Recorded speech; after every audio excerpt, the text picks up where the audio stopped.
Watchtower et Rutherford approuva la ségrégation des Noirs. 1. Inclination à la polémique.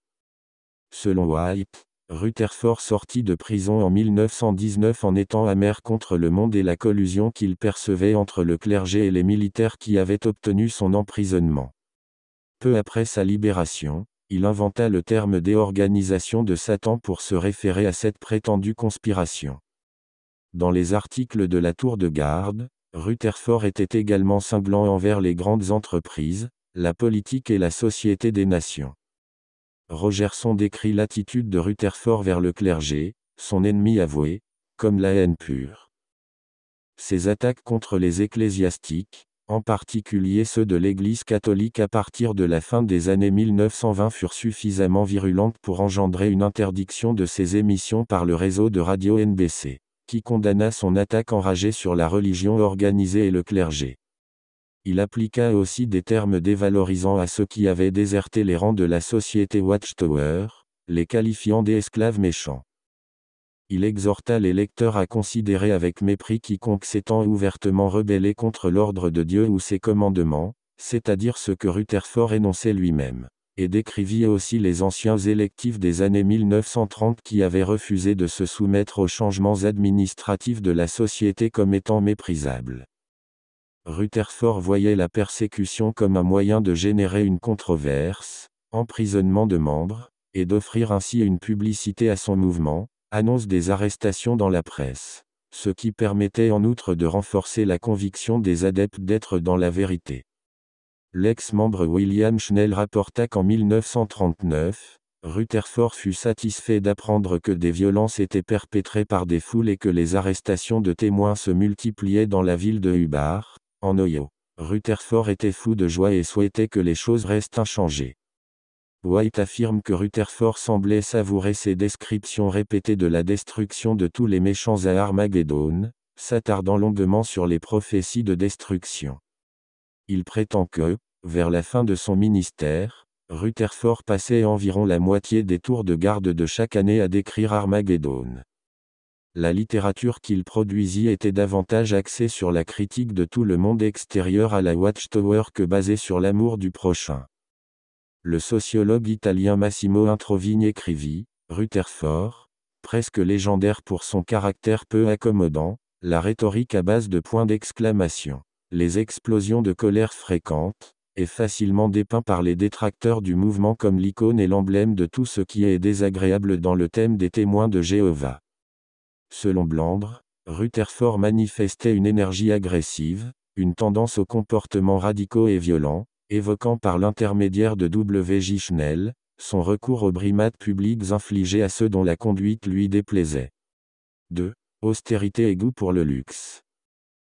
L'austérité de Rutherford, mise en évidence par son dégoût pour Noël, les anniversaires et autres coutumes populaires, décrit comme étant d'origine païenne ou comme encourageant le culte de créatures et donc devant être rejeté, conduisit les témoins à vivre dans l'austérité à leur tour.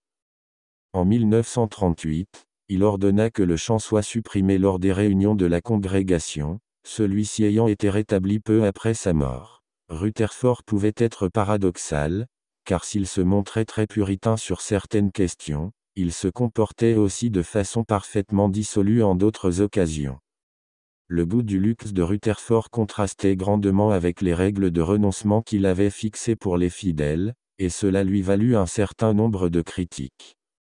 Par exemple, les lettres de plainte de Walter Salté et d'Olin Moyle, voire lettres de Olin Moyle à Joseph Rutherford et lettres de Walter Salté à Joseph Rutherford, tous deux occupant alors d'importantes fonctions dans l'organisation, reprochaient à Rutherford ses somptueux appartements ainsi que ses Cadillacs en pleine crise économique des années 1930. Dans sa lettre, Moyle lui reprochait également son langage vulgaire, ainsi que ses blagues obscènes. 3. Encore et encore son goût pour l'alcool.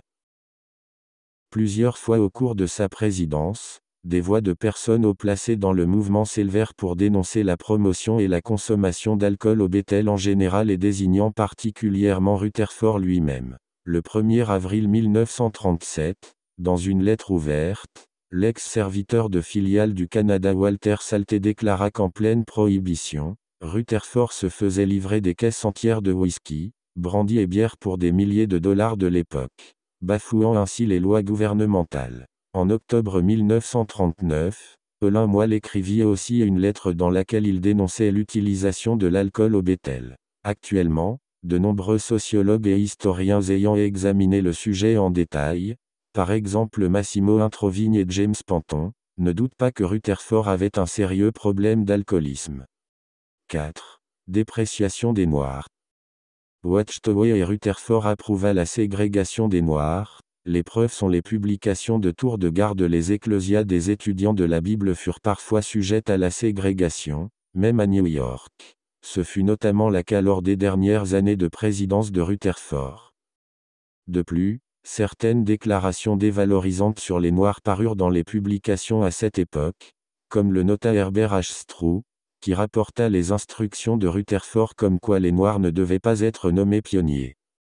Dans la tour de garde, anglais d'août 1928, il était écrit « La raison est qu'aussi loin que nous sommes capables d'en juger, les personnes de couleur ont moins d'éducation que les Blancs, beaucoup d'entre elles de façon tout à fait insuffisante pour leur permettre de profiter de la lecture de notre littérature. » Notre conclusion, de ce fait, est basée sur la supposition que la lecture distribuée à une congrégation de couleur serait à plus de moitié perdue, et un très faible pourcentage en effet serait susceptible de donner de bons résultats.